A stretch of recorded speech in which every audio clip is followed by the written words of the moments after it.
dias atuais. E eu, quando estava recebendo de Deus essa palavra, eu fiquei imaginando, meu Deus, como a sua palavra renova cada dia, né? A gente lê há 14 anos atrás, lê hoje, e já vem uma interpretação diferente na nossa vida, não é? Que Deus maravilhoso, né? Como Ele faz a sua palavra ser compreendida em qualquer época do ano de nossas vidas. Segundo Timóteo, falei Timóteo, foi? Segundo Timóteo, capítulo 3, versículo 14 até o 17. Essa palavra inspiradora tem valor inestimável, incalculável, certo? E utilidade, com certeza, a Escritura Sagrada. Diz assim a palavra do Senhor: tu, porém, permanece naquilo que aprendeste e de que foste inteirado, sabendo de quem o tens aprendido, e que desde a tua meninice sabes as sagradas Escrituras, que podem fazer-te sábio para a salvação, pela fé que há em Cristo Jesus. Toda a Escritura é divinamente inspirada e proveitosa para ensinar, para repreender, para corrigir, para instruir em justiça, para que o homem de Deus seja perfeito e perfeitamente instruído para toda a boa obra. Amém? É assim a palavra do Senhor. Mas o que nós trazemos para os amados irmãos, como... Obrigado, filha.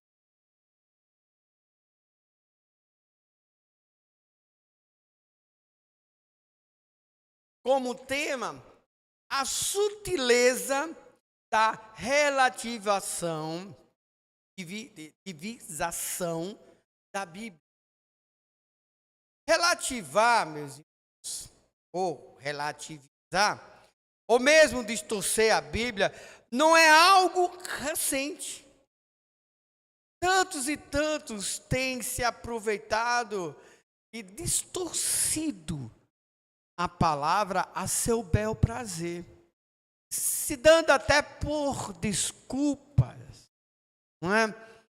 Certa vez, alguém chegou para mim, um chefe, e disse: olha, por que esse teu Deus, já aponta assim, né?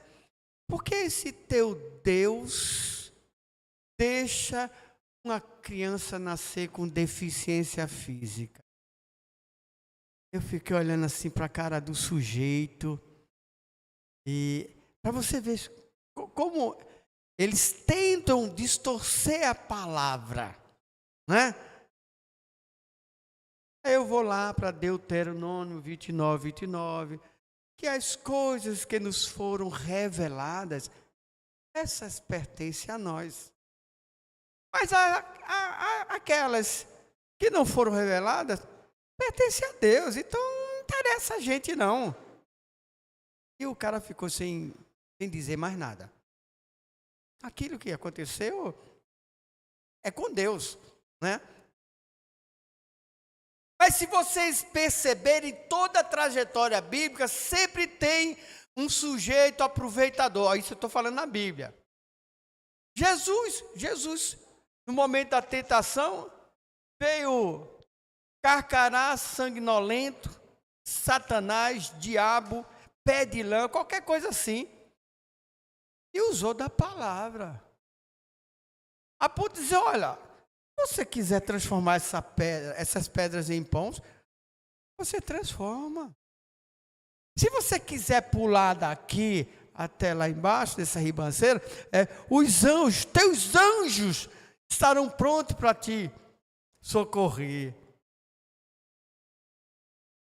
Ele sabendo que Jesus estava em jejum. E aí ele usou aquele momento que achava que Jesus ia cair naquela fraqueza, ia fazer a vontade dele, transformar as pedras em pães. E aí Jesus dá uma resposta bem no pescoço. Nem só de pão viverá o homem, mas de toda. Então isso não é de agora, isso é muito antigo. Toda a trajetória fala sobre isso. Mas o que eu quero dizer para os amados irmãos, aquilo que é conveniente para essas pessoas, eles trazem como uma mentira e engano, às vezes, tornando-os em verdades aos que não conhecem a palavra.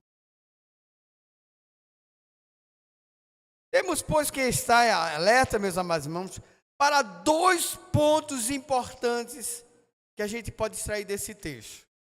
O primeiro, a palavra é de Deus, portanto, não é de particular interpretação, não é o que eu acho que predomina. Nem eu, nem você temos autoridade para dizer o que a Bíblia não diz. Não podemos, meus amados irmãos, interpretar de acordo com nossas conveniências. Toda a escritura divinamente inspirada e proveitosa para ensinar, para redarguir, para corrigir, para instruir quem? Em justiça. No que é correto. Não tem esse mais ou menos de ajeitar a palavra ao seu bel prazer. Antigamente, muitos anos atrás, a palavra tinha o seu certo valor.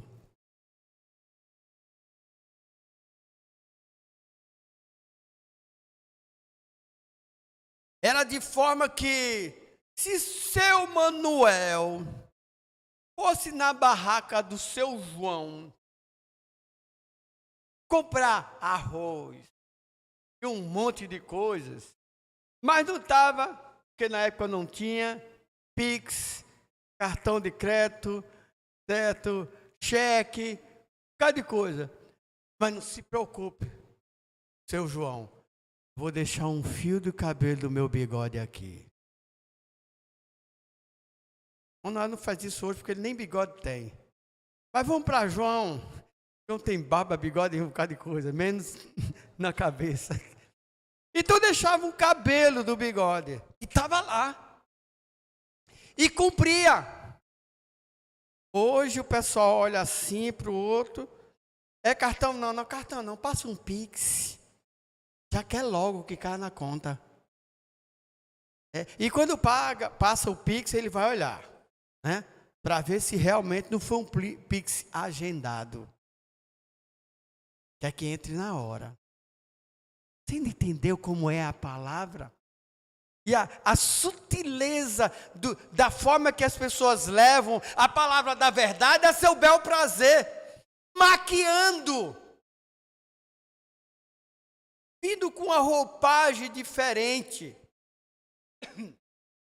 Simplesmente porque a palavra é a extensão do próprio Deus. Não é assim conosco. Você lembra que antigamente o homem dava a palavra e deixava um fio de bigode lá no estabelecimento comercial? Mas, meu amado irmão, quando alguém dava a sua palavra, estava dado sim. Imagine com Deus. O que ele diz está dito e ponto final. Exatamente porque no caso de Deus, sua palavra é sua extensão. Posso ouvir um amém? A palavra de Deus é a extensão da sua verdade, da veracidade da sua palavra. Não tem um mais ou menos, não. Não tem um ajeitado. Não tem aquele que, olha, eu faço isso hoje, mas amanhã, quando o diácono Tony acordar, vai estar feito a coisa para ele. Não, Deus faz é na hora. Ah, mas tem coisa que Deus diz, espera. Deixa ele aprender a tocar a bateria. Vai chegar o momento.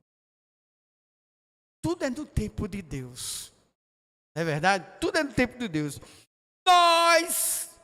Nós, os batistas, acreditamos tão somente que a Bíblia é inspirada, que ela é inerrante, que ela é infalível, porque ela é a palavra de Deus. Por isso, não podemos relativizá-la. Amém? Ela é a palavra de Deus, pronto, acabou-se. Esta é a palavra da verdade. Não tem mais ou menos, meu querido e minha querida. E quando entendemos que essa é a palavra da verdade, não tem meio termo, não. Jeremias 1,11 diz assim, por tal motivo, ele a vela para cumprir. Ele está a postos, sempre para que aquela palavra seja cumprida. Ou seja, Deus é um Deus zeloso, cumpridor com a sua própria palavra. Deus nunca usou nenhuma apresentação física de si mesmo para se apresentar da forma como Ele é. Forma original. Mas Ele usa, sim, sua palavra como extensão de si mesmo para mostrar a nós, seres humanos, a sua vontade e que devemos segui-la e não distorcê-la. Amém? É seguir a palavra de Deus, pronto, acabou-se. Como ovelhas. Certa vez eu estava conversando com os colegas, falando sobre as ações de alguns colegas pastores. E é difícil, gente, a gente conceber a ideia de as ovelhas na frente e o pastor atrás. Não é estranho? É o mesmo que botar o carro do boi na frente dos bois. O boi tem que ficar na frente e puxar o carro. O pastor tem que estar na frente das suas ovelhas para guiar no caminho certo. E essa discussão surgiu porque alguns colegas, certas tarefas de igreja ele não faz não. Parece que cai um pedaço dele, qualquer coisa assim, né? Gente, nada disso, nada disso. Jesus sempre esteve com os seus discípulos à frente e fazendo as coisas, orientando e organizando. Ele nunca esteve atrás esperando que alguém fizesse. É assim a vida de um líder. Ele não vai relativizar a palavra ao seu bel prazer. Não. Ela é sim, sim. E quando o pastor encontra uma ovelha assim, com um pezinho torto.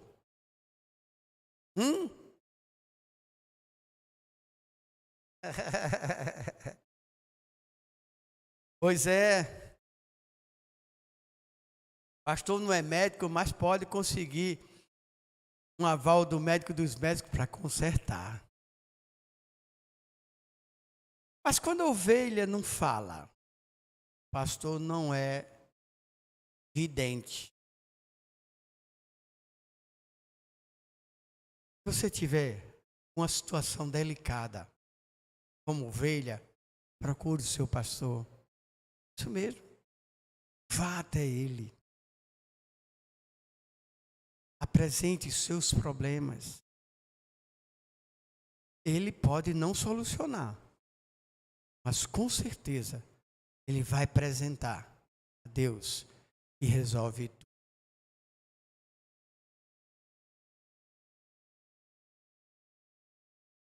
Segundo ponto importante, onde tem relação com o primeiro, esse texto. Para o diabo, que tem real desejo de distorcer a palavra de Deus, e ele o faz, como foi dito desde o início, ele continua fazendo isto. Agora, meus amados irmãos, prestemos atenção. A história está indo para um final, amém? E o diabo sabe disso. Por esse motivo, meus irmãos, o livro de Apocalipse é tão importante, pois ele mostra a linearidade da história, tão somente para desembocar no final. O diabo, portanto, está nesse final, e ele sabe disso. É como se ele estivesse tal qual um animal acuado, sem ter muito o que fazer, quanto ao seu final iminente.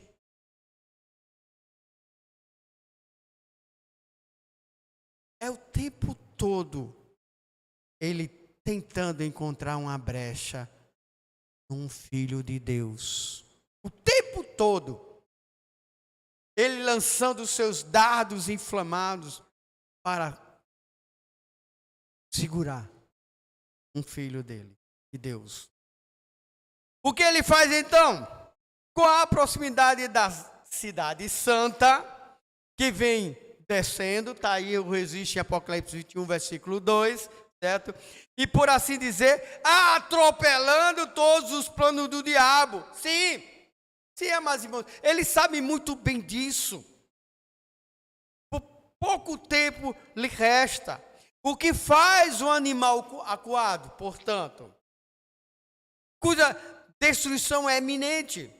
Ele faz de tudo para destruir quem puder. Por esse motivo é que no final dos tempos haverá uma verdadeira infestação de falsas doutrinas demoníacas, as quais procurarão enganar e esfriar a fé de muitos cristãos.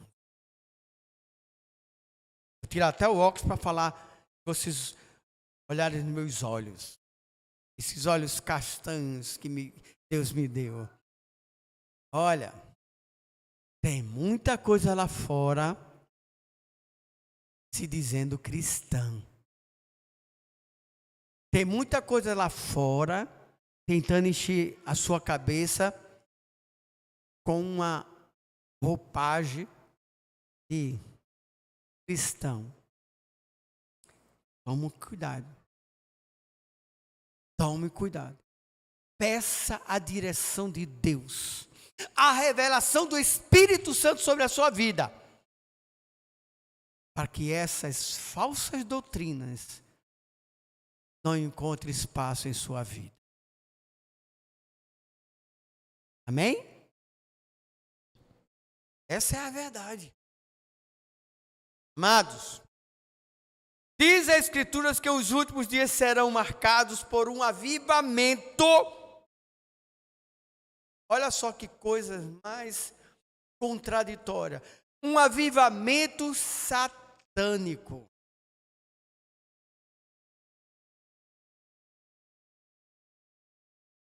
Aí vocês ficam a imaginar. Pastor, o que é que o senhor está dizendo mesmo? Que vocês estão vendo todos os dias e aí está passando por uma coisa bem normal. Se a gente vai tentar assistir um filme, eu assistindo um filme, imagine só, eu gosto muito de filme de faroeste. aparecer casal gay num filme de faroeste, o cara tem que ser muito macho para essa ideia num faroeste ser gay. Exatamente. Mas deu para entender como é que é a interpretação, né? A mudança, e quer que a gente engula isso de goela abaixo como normal. Eu tenho até medo que derrubem o canal da gente só porque eu estou falando isso. E o Xandão olhar, mas deixa para lá. Jesus está olhando a vidinha dele. Pois bem, então é isso que eu lhe digo, meus amados irmãos. Aí vem novela, né? Eu fiquei feliz essa semana que 2 cantoras gospel de nome, né, foram convidadas pela essa TV nojenta, certo? Não precisa dizer o nome, né? Mas melhor dizendo, pedindo a autorização dela para 2 músicas, uma de cada uma, certo? Passar na novela, porque essa novela vai vir com uma crente, vendedora de balas no sinal. E vocês sabem que toda novela daquela TV sempre bota o cristão de forma deplorável, né? Não parece que é, não é? E aí faz um monte de besteira. Mas o que eu quero dizer para você que está me vendo aí, Jesus está voltando. Vai mudar toda essa situação. Não caia na cilada do inimigo. Ele quer fazer uma roupagem diferente, quer tornar tudo normal. Você achando normal, não é normal. Jesus salva, cura e liberta. E aí querem relativizar a Bíblia. Começa a inventar um monte de coisas, tornando essas coisas verdadeiras, quando elas são falsas. Certo? Mas, meus amados irmãos, que Deus maravilhoso, se apiede cada vez mais de cada um de nós, com o seu amor fraterno, e nos livre de toda essa ação do inimigo. E prossigamos para o alvo da soberana vocação em Cristo Jesus. Que Ele nos abençoe. Amém? Vamos chamar o louvor aqui. Eu quero cantar.